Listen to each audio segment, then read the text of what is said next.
Assalamualaikum warahmatullahi wabarakatuh. Apa kabar teman-teman semua? Semoga kita semua selalu dalam lindungan Allah Subhanahu wa Ta'ala ya. Dimudahkan segala urusannya, selalu bersyukur dan pastinya bahagia. Amin. Nah, kesempatan kali ini saya akan membagikan satu cerita. Seperti apa ceritanya? Mari kita mulai. Malang tahun 2010. Siska ialah salah satu mahasiswa perguruan tinggi swasta yang terkemuka di Malang. Dia sendiri saat itu tercatat sebagai mahasiswi semester tingkat akhir. Jadi perihal untuk pulang pergi ke rumah semakin sering. Hal ini juga menjadi kebiasaan tiap minggu atau jam perkuliahan sedang kosong. Padahal rumah Siska berada di salah satu kabupaten di pesisir utara Jawa Timur. Jarak yang jauh memang, tapi tak menyurutkan kebiasaannya untuk sering pulang pergi.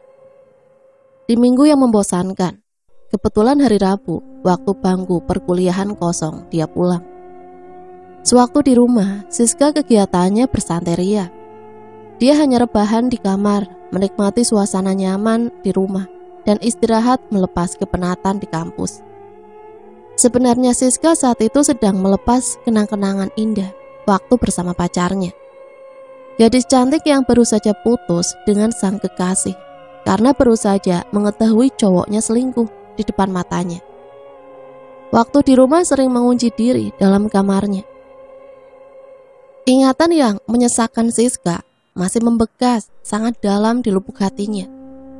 Dalam angan-angannya asam manis cinta bersama doi yang sudah lama dan melekat erat dalam pikirannya susah terhapus.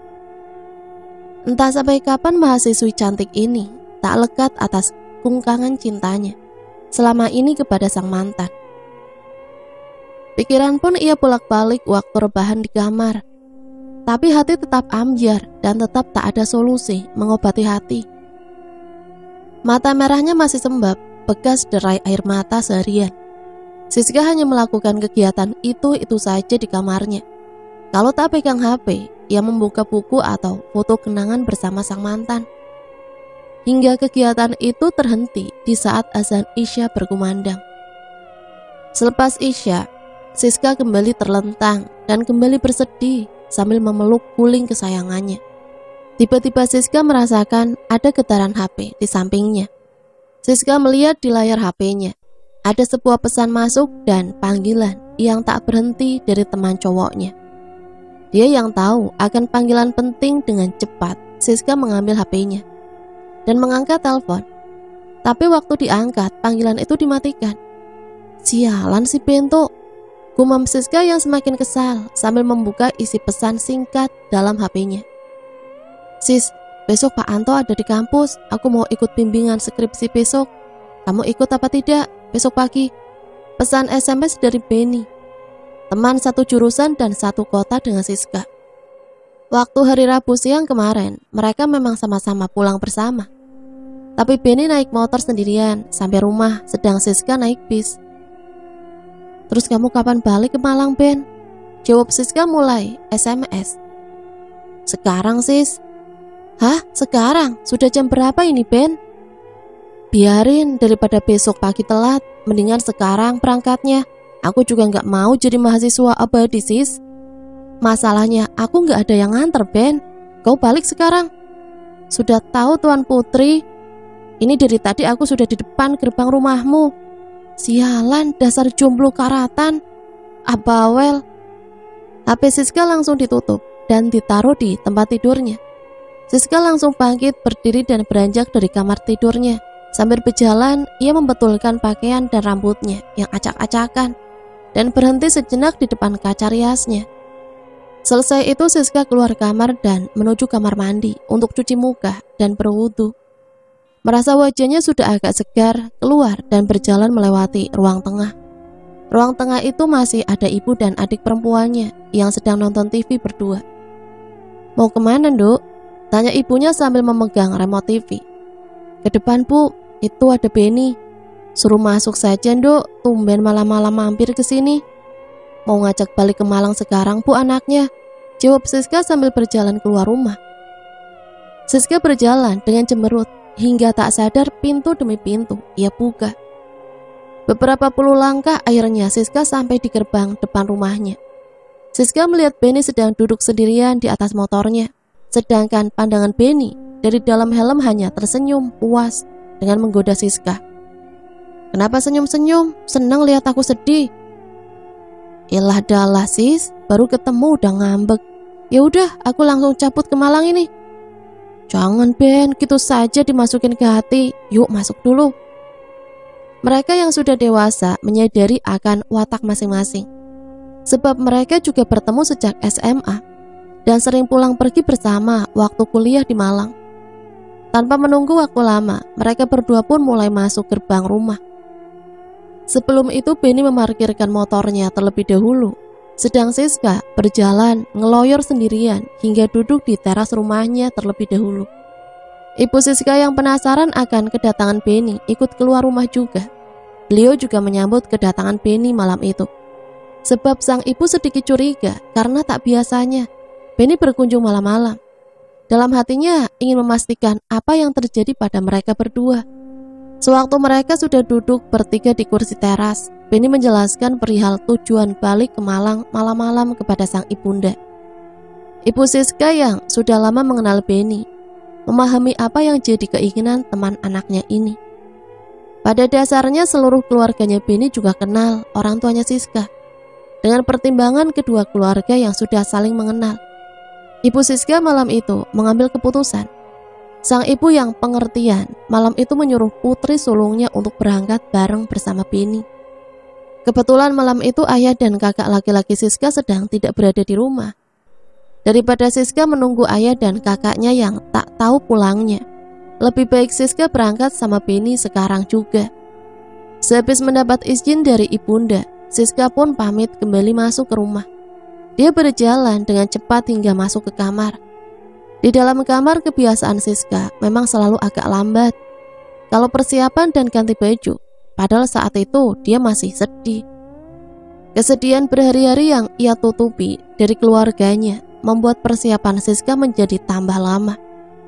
Kegelisahan hatinya ia pendam hingga ibunya sendiri pun tak tahu saat Siska sedih di rumah.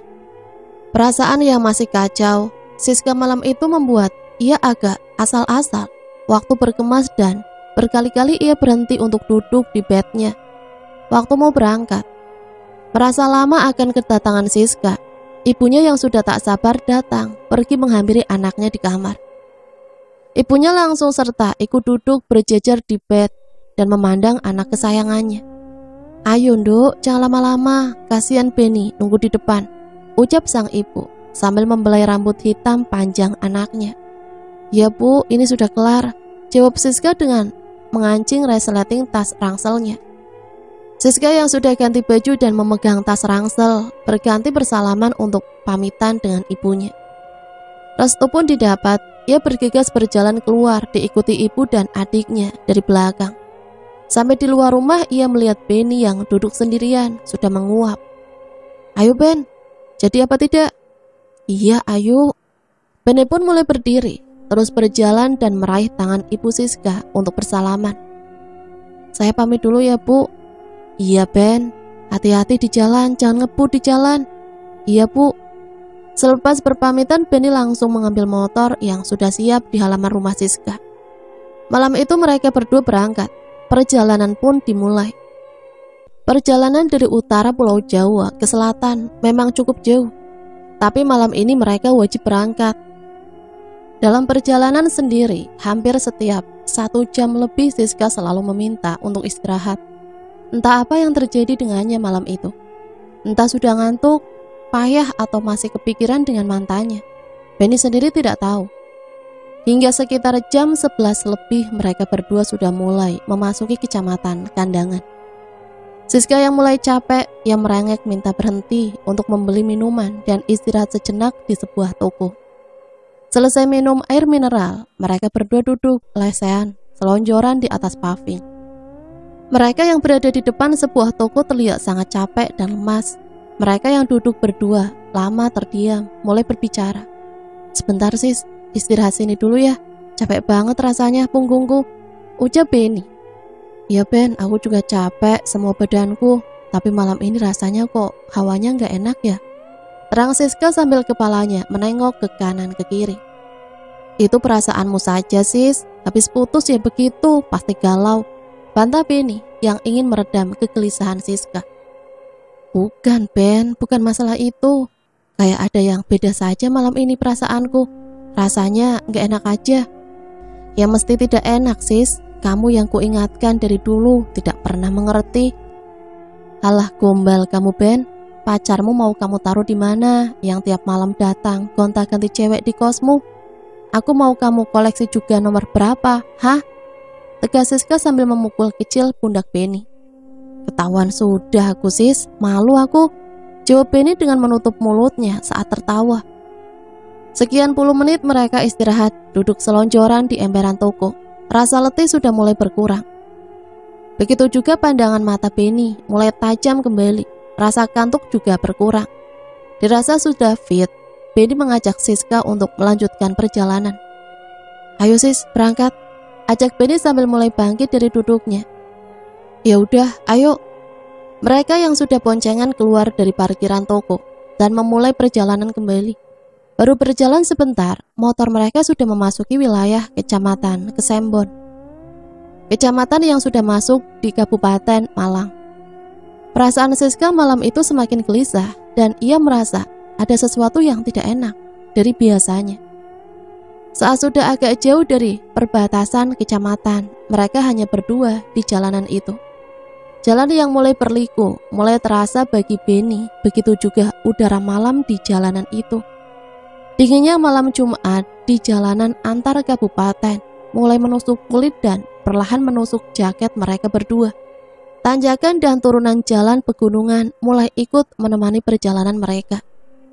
Di waktu tengah malam, jalanan yang mereka lewati membuat malam menjadi gelap, pekat. Hanya lampu motor Benny sebagai satu-satunya penerangan mereka. Semakin jauh mereka berjalan, ternyata malam itu tetap hanya mereka berdua yang naik motor di atas jalan yang sepi dan gelap. Selebihnya tidak ada kendaraan lain yang mendahului atau di belakangnya mereka. Semakin lama semakin terasa udara pegunungan bercampur kabut yang turun. Udara yang semakin terasa dingin karena tabrakan angin bercampur embun kabut dengan tubuh mereka. Angin yang menjadi dingin itu mereka peroleh dari kecepatan motor Benny. Meski tubuh mereka berdua sudah berbalut jaket tebal, udara dingin itu juga lama-kelamaan membuat bulu kuduk mereka perlahan ikut naik. Dan perasaan Siska semakin panik dan gelisah. Setelah sekian lama motor Benny yang berjalan sendirian meliuk-liuk mengikuti jalanan yang gelap, akhirnya mereka plakat tanda masuk ke sebuah desa bernama Pait yang berada di kiri jalan. Dalam perjalanan yang selama itu, mereka berdua hanya diam, karena kecepatan motor sudah dipacu dengan kencang. Mau bicara pun susah untuk didengar. Tapi semenjak melihat perkampungan, Benny menurunkan kecepatannya. Benny berbuat seperti itu untuk menurunkan tensi dinginnya, udara di pegunungan yang menyapu tubuhnya. Motor yang berjalan pelan dimanfaatkan oleh Benny untuk menghibur Siska di belakangnya. Benny melakukan hal itu agar Siska tak sedih dan ngantuk waktu dibonceng. Benny menoleh ke belakang dan mendapati Siska yang tetap manyun. Kali ini Benny mulai membuka omongan. "Sis, di jalanan daerah sini sebenarnya tempatnya angker loh," goda Benny, agar pikiran Siska tidak kosong. "Apa-apaan kamu Ben? Jangan cerita gitu ah, sudah malam ini." "Ya elah beneran sis, di desa ini ada tempat air terjun di pinggir jalan. Bagus tempatnya sis kalau siang, masih alami," ujar Benny serius. Jadi di tahun 2010, Coban Ketak belum dibuka dan masih berupa air terjun alami yang menyatu dengan hutan. Sebenarnya air terjun di desa ini banyak orang luar yang belum tahu, meski sebagian orang tiap hari lewat daerah sini. Padahal posisinya tepat di samping kiri jalan. "Masa? Kamu kok tahu?" "Ya tahulah, aku kan punya teman dari daerah sini." "Serius Ben? Aku sebegitu lamanya lewat jalan daerah ini, kok nggak pernah tahu kalau di sini ada air terjun?" "Ya memang, hanya warga kampung saja yang tahu. Soalnya di air terjun ini banyak kerannya, hewan-hewan liar. Hewan-hewan semuanya yang hidup di daerah sini minumnya sama bermainnya ya di air terjun ini. Gimana kalau nanti berhenti sebentar, tak tunjukin lokasinya? Ya nggak apa-apa Ben, bisa buat referensi liburan ini tempatnya. Tiba-tiba dari belakang ada lampu mobil yang menerangi mereka, dan lama-kelamaan semakin mendekat. Benny seketika itu juga memberi jalan sedikit kepada mobil sedan di belakangnya untuk menyalipnya. Perasaan Benny dan Siska bahagia karena mendapat teman di jalan. Motor Benny yang berjalan pelan dan menepi akhirnya didahului oleh sebuah mobil. Kira-kira tepatnya di tikungan ke-10 sehabis pintu masuk menuju desa. Mobil sedan hitam yang tiba-tiba memotong laju motor Benny tepat di depannya, ikut berjalan pelan di depan motor Benny. Benny pun kembali menguasai motornya dengan tenang dan kembali bicara dengan Siska. Memang kamu gak takut sis di sini? Ya enggak lah, kan ada kamu Ben. Asem kamu ini sis. Dengarkan dulu, di air terjun ini dulu ada kijangnya.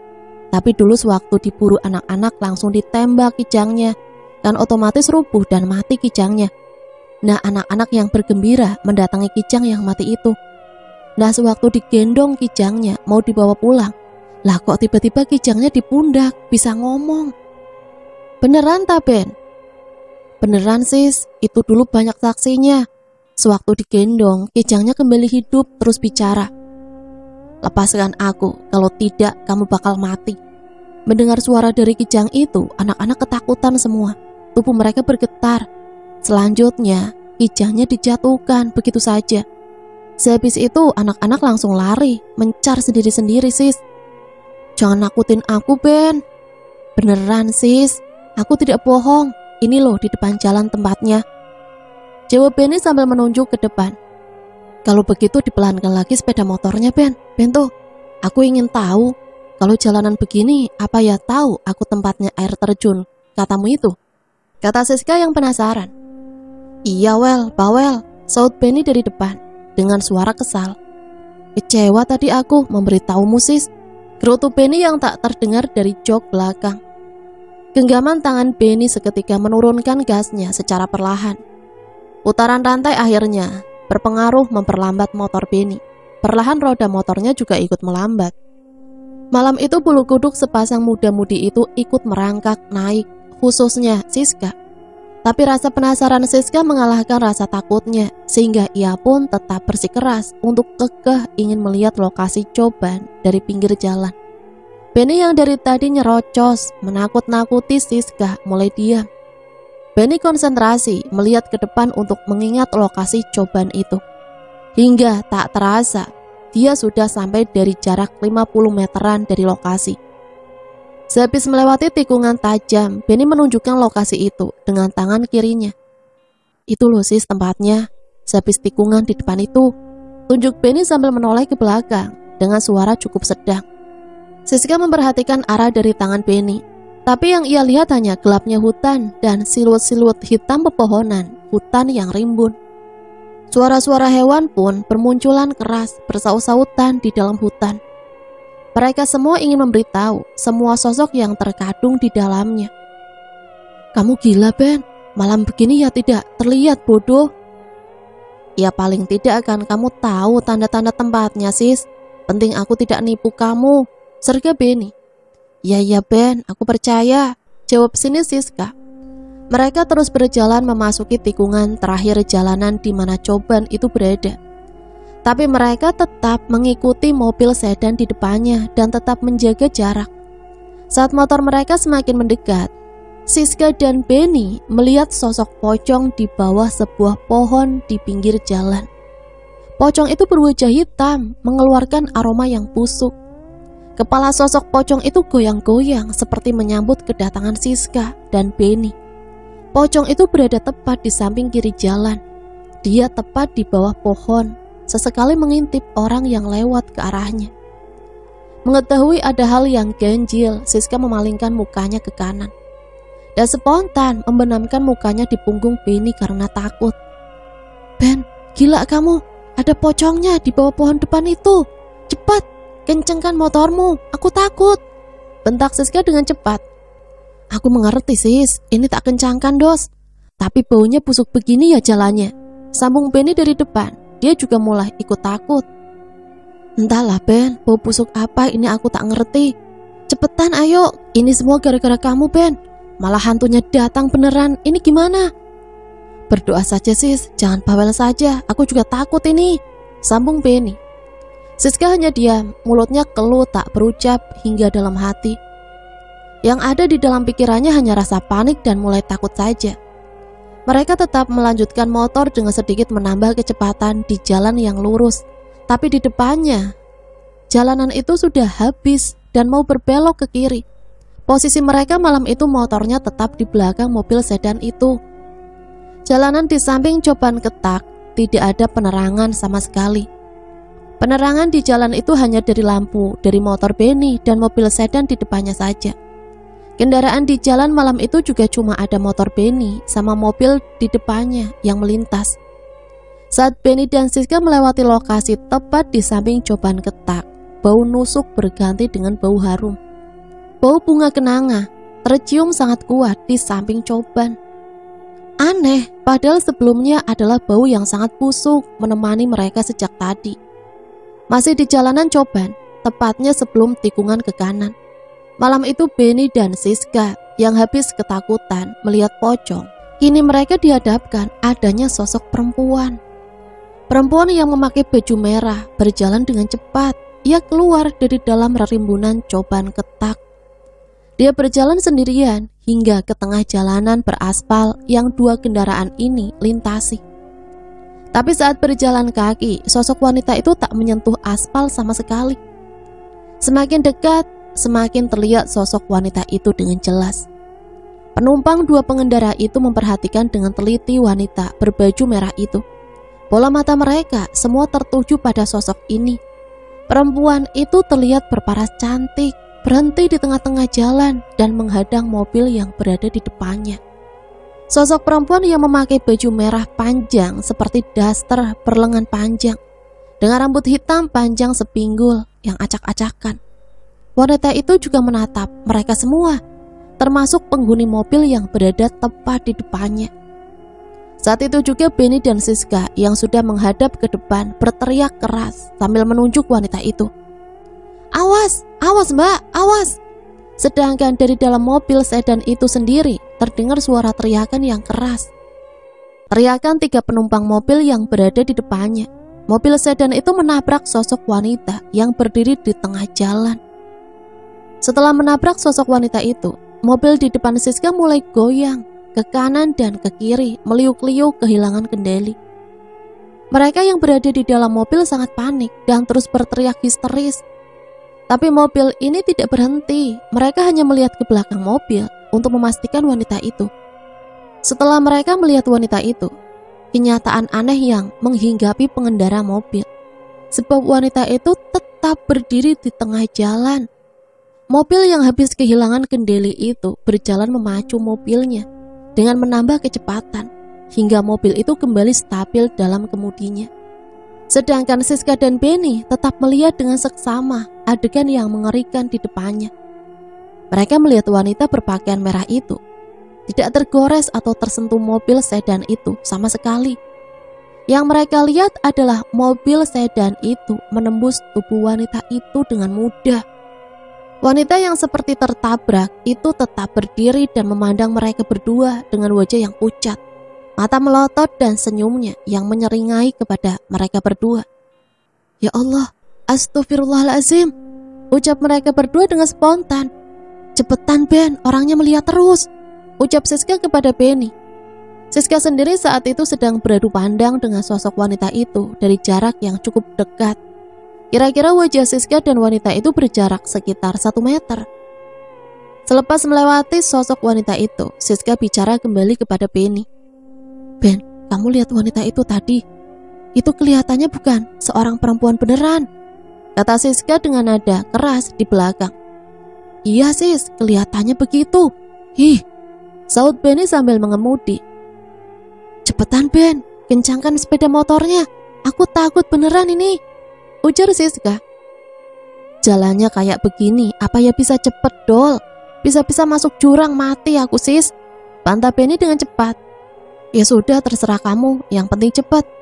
Benny pun mempercepat laju motornya, tapi kecepatan yang nambah pun tak seberapa karena jalanan yang Benny hadapi sedang menanjak dan mau menikung ke kanan. Tapi posisi mereka tetap di belakang mobil sedan tadi.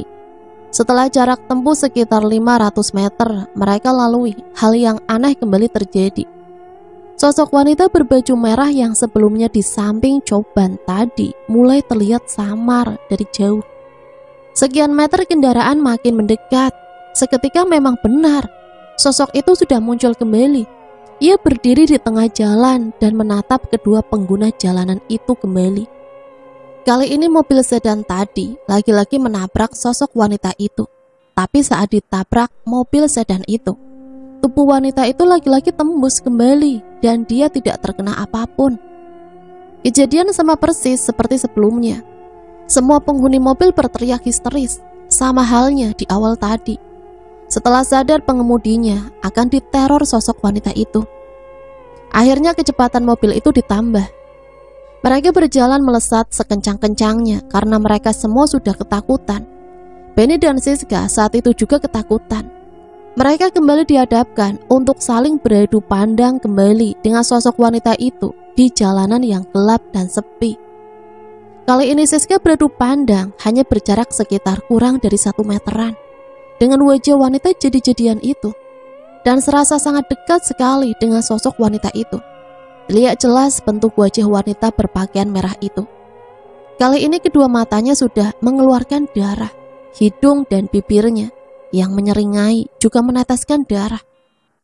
Jadi bau anyir pun mulai ikut tercium sangat kuat malam itu di dekatnya. Wanita itu memandang Siska seakan tak mau melepaskannya untuk pergi darinya. Tapi motor Benny terus berjalan menjauh meninggalkan wanita itu.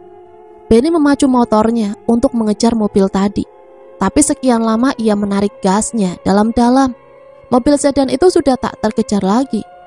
Usaha malam itu gagal untuk menjadi teman di jalanan berliku pegunungan. Alhasil malam itu kendaraan yang ditumpangi Benny dan Siska akhirnya berjalan sendirian di jalan yang gelap, dingin, lembab, dan sepi. Mobil sedan yang mau dijadikan teman di jalanan kini telah meninggalkan mereka entah kemana.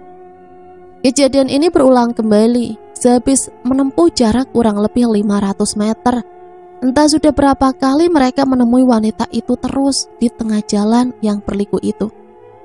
Mereka lagi dan lagi dikejutkan sosok wanita itu yang sudah berdiri sendirian di tengah jalan. Dia yang sudah berdiri terus memandang Siska dan Benny dengan makin menyeramkan.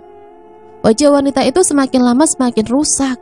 Warna kulitnya menghitam dan tak berbentuk. Teror sosok wanita itu seakan wanita itu tak mau melepaskan mereka malam itu. Dari sinilah Siska mulai gemetaran di sekujur tubuhnya dan menangis di belakang punggung Benny. Perasaan Siska sendiri semakin lama semakin tak karuan. Panik, sedih, dan gemetaran menjadi satu akan teror sosok wanita ini. Ben, aku takut. Rasanya mau mati kalau begini terus. Hus, diamlah sis. Aku juga takut, gemetaran juga ini. Tidak kamu saja. Tapi jangan nangis begitu, pinta Benny. Keadaan ini terus mereka jalani. Roda motor tetap berjalan meski ketakutan. Di tiap perjalanan yang ditempuh sekitar 400-500 meter, mereka menemui wanita itu terus berdiri di tengah jalan menyambut mereka. Mental dan keberanian mereka semakin lama semakin ciut. Begitu juga jantung mereka berdua pun ikut bertabuh genderang, kencang, dan tak karuan. Hanya rasa takut dan takut yang ada di pikiran mereka. Isak tangis Siska di punggung Benny yang pilu juga tak kunjung berhenti. Gadis cantik itu sudah tak kuat menghadapi sosok wanita yang menerornya. Tangisnya Siska pun semakin lama semakin kencang di malam itu. Tapi tangis itu tak membangunkan penghuni rumah-rumah yang ia lewati. Apalagi mereka malam itu diwajibkan menghisap bau busuk di setiap jarak tempuh 400-500 meter ke depan. Jadi bisa dibayangkan ya, betapa ngerinya mereka di malam itu. Saat semua rasa Siska sudah bercampur aduk tak karuan, makin parah dan mau pingsan, ia berinisiatif berusaha menghubungi kakak sepupunya. Sebab Siska sendiri merasa kakaknya ini sering berhubungan dengan makhluk dunia lain. Dianggapnya paling cocok untuk meminta bantuan kepada sepupunya itu daripada ayahnya sendiri. Kakaknya ini biasa dipanggil dengan sebutan Mas Samsul. Saat masih di atas motor, tangan Siska sibuk mencari nomor kakaknya dengan tangan gemetaran dan tangis sesegukan. Sekian lama pencarian itu karena rasa sudah tak karuan, hingga akhirnya menemukan nomor Mas Samsul. "Mas, tolong aku Mas." "Kenapa kamu, Dek?" Siska masih terus menangis kencang, dia masih belum bisa menjawab. "Ada apa, Sis? Istighfar, tenang Dek, Sis," kata Samsul dengan cepat dan ikut panik. Siska kembali diam, menghentikan tangisannya sejenak, menarik nafas dalam-dalam, dan mengucap istighfar berulang kali, hingga ada setitik kekuatan yang membuat ia bangkit untuk mengadu kepada kakak sepupunya itu. "Aku takut, Mas. Tadi ada orang di depanku, ada yang tertabrak mobil." "Innalillahi wa inna ilaihi raji'un. Tapi kamu gak apa-apa kan?" "Gak apa-apa, Mas, tapi orangnya itu tidak mati. Orangnya itu yang tertabrak bisa tembus mobil, Mas." "Lah, orangnya itu memakai baju merah. Pertama bertemu tadi terlihat cantik, tapi orang itu lama-lama wajahnya hancur, Mas. Sekarang aku ngebut, Mas. Aku takut beneran ini, Mas. Tolongin aku, Mas," jawab Siska dan tangisnya pecah kembali. "Aku sudah tidak kuat, Mas, rasanya. Ingin meninggal saja aku, Mas. Bagaimana? Aku tak istirahat dulu saja, Mas. Tidak kuat rasanya kalau dikejar terus seperti ini, Mas." "Ya sudah, lekas minggir dulu, matikan HP-mu. Kalau sudah dapat tempat yang terang, telepon Mas kembali ya." "Iya, Mas." Siska pun menutup teleponnya dan membicarakan di samping daun telinganya Benny. "Menepilah cepat, Ben, aku sudah tak kuat. Kepalaku sudah berat rasanya." "Iya, sebentar, Sis," saut Benny. Ia pun langsung segera menepikan motornya. Benny sendiri kasihan juga melihat sekilas Siska di jok belakangnya. Malam itu Siska sudah benar-benar merasa tak kuat lagi untuk melanjutkan perjalanan. Malam itu Benny putuskan untuk berbelok dan berhenti di sebuah toko modern di daerah Pujon. Dengan cepat Benny parkir. Mereka langsung turun dan duduk berdua agak dekat di emperan. Kondisi mereka duduk dengan berjongkok dan kedua tangan yang melingkar erat di ujung lututnya. Tapi seluruh tubuh mereka masih gemetaran hebat. Tangis sesegukan Siska beradu jadi satu dalam getaran tubuh yang penuh ketakutan. Begitu juga dengan Benny. Tapi malam itu Benny bedanya, tidak menangis. Hingga saat lama terdiam, Siska ingat pesan dari Mas Samsul. Pesan tentang apa yang akan ia harus lakukan sehabis berhenti. Akhirnya putuskan untuk menelpon kakak sepupunya kembali. "Halo Mas, aku sudah berhenti istirahat ini." "Iya, terus sekarang kamu di mana? Sama siapa?" tanya Samsul dengan cepat karena ia takut akan keselamatan adik sepupunya. "Tolongin aku dulu, Mas. Ini aku sampai Pujon sama Benny. Aku sudah tak berani jalan lagi. Takut diikuti orang itu lagi," kata Siska dari sambungan telepon. Sementara itu sosok wanita berbaju merah itu berdiri di jalan. Dia terus memandangi Siska dan Benny. Meski keduanya tak melihat ke depan, sosok wanita itu berdiri di jalan dengan berganti-ganti tempat. Kadang di tengah, kadang di trotoar, dan kadang di depan mereka yang tengah duduk. Mereka berdua yang ketakutan hanya membenamkan kepalanya saja di antara kedua lutut, sambil mendengarkan suara geraman dari wanita jadi-jadian ini. Sementara Siska memegangi HP dengan wajahnya yang terbenam. "Walah nduk, malam-malam begini kok ya balik ke Malang. Ambek lanang pisan," ucap Samsul yang kecewa terhadap kelakuan Siska. "Besok pagi aku bimbingan skripsi soalnya, Mas. Mau bagaimana lagi?" jawab Siska yang apa adanya.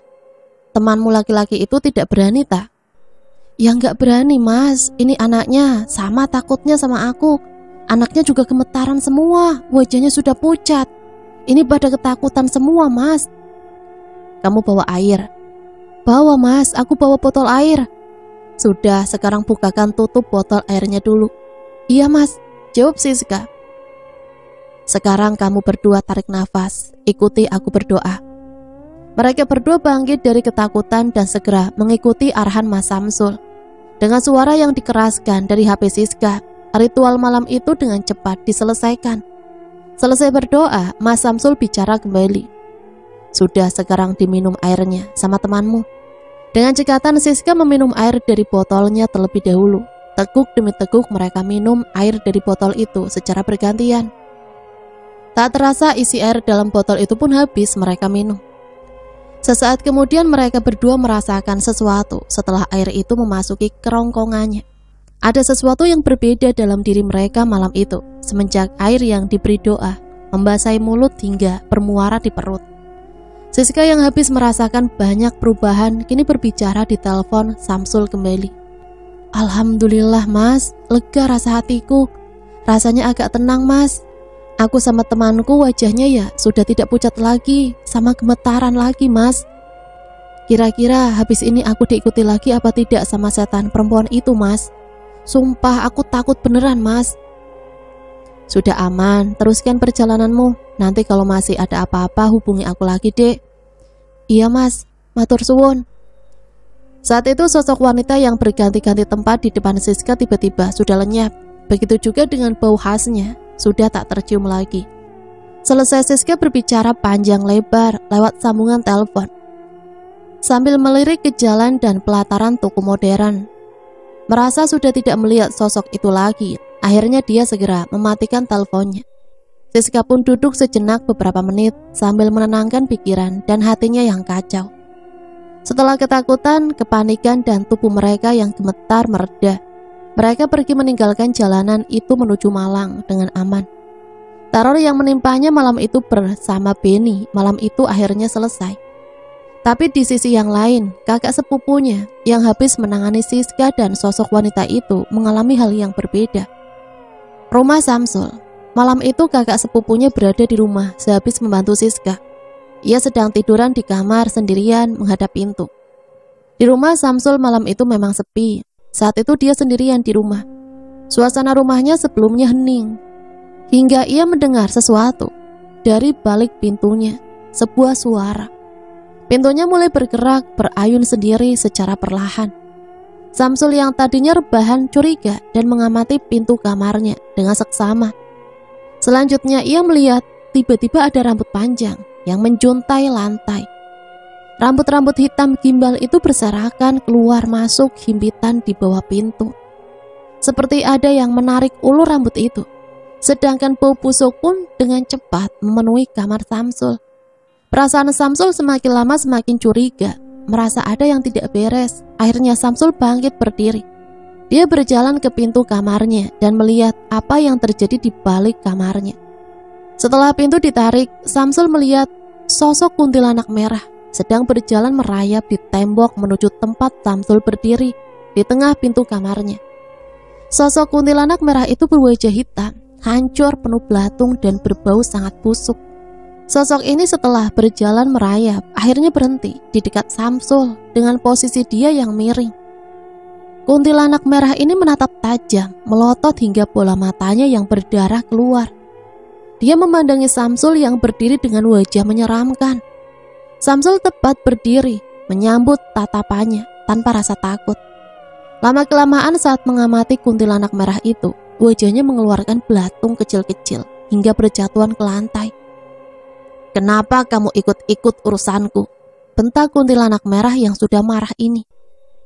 Itu adikku, kamu sudah beda alam sama adikku. Sudah, habis ini jangan ganggu-ganggu lagi. Bentak Samsul yang sudah emosi karena tak memiliki rasa takut terhadap makhluk seperti itu. Kuntilanak itu mengeram yang semakin marah. Tiba-tiba dia terbang melesat mendekat kepala Samsul. Dengan cepat tangan hitam busuk kuntilanak itu menerkam leher Samsul dengan kedua tangannya dan kuku hitamnya yang panjang. Astaghfirullahalazim. Allahu Akbar, ucap Samsul yang spontan. Samsul seketika melakukan perlawanan dengan segenap tenaga tangannya untuk melepaskan cengkraman kedua tangan kuntilanak merah ini.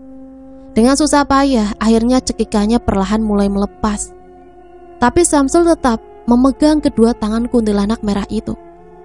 Akhirnya Samsul mengancam kepada kuntilanak dengan nada marah. Aku beda sama adikku. Kalau kamu masih tetap ganggu orang lagi, termasuk adikku, ingat, Kalau aku masih dengar kamu ganggu di sana, aku akan datangi langsung. Kamu bakal aku bunuh. Gertak Samsul sambil membuang tangan sosok kuntilanak merah ini. Kuntilanak merah itu terpelanting, terbang hingga jatuh. Di saat dia terkulai di lantai dan sehabis mendengar gertakan dari Samsul, kuntilanak merah ini diam, menunduk. Lama ia tertunduk, samar-samar terdengar ia mengeram dan mengatakan, "Berjanji tak akan berbuat usil kembali." "Ya sudah, lekas kembali," perintah Samsul. Akhirnya sosok wanita berbaju merah itu bangkit berdiri. Perlahan-lahan dia yang mengeram pelan sambil melayang mundur ke belakang. Hingga dia menembus tembok rumah Samsul. Akhirnya sosok itu menghilang. Syukurlah, sejak kejadian itu Siska dan kawan-kawannya tidak pernah diganggu lagi di jalanan tersebut. Itulah satu cerita yang bisa Mimin bagikan. Semoga cerita ini bisa menghibur teman-teman semua ya. Sampai di sini Mimin pamit undur diri, mohon maaf apabila banyak salah kata. Matur suwun, wassalamualaikum warahmatullahi wabarakatuh.